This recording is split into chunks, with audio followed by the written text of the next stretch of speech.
xotin, mana shu ikkala mashina senga. Rostdan, shu mashina menga emadasiz? Va bo'lsa ham senga xotin qalay. Voy, nega ikkita o'zi? Endi bitta mashinani haydayversang, zerikib qolishing mumkin. Boshqa mashina haydaydan kelib qoladi-yu, shunda mashinasini haydasan. Tushunmayapsanmi o'zi meni? Yo'q. Bo'pti. Mana onasi senga ikkita telefon oldim. Otasi rostdan mengami nega ikkita?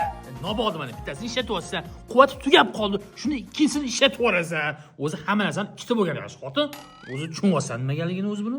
Yo'q, o'zi nima demoqchisiz adasi? Meni kutaman. Babir tushunasan sen meni. Onasi senga ikkita atir oldim. Voy, adasi, rahmat kattakon atir uchun, lekin nega ikkita? Misol uchun mana bittasini sevib olsan, hidi senga yoqmay qoladi. Boshqa hidlarni xolab qolasan-ku, shunda ikkinchi atirni sepasan. Endi tushundingmi nimaga ikkita berganim? Ha, tushunmadim lekin.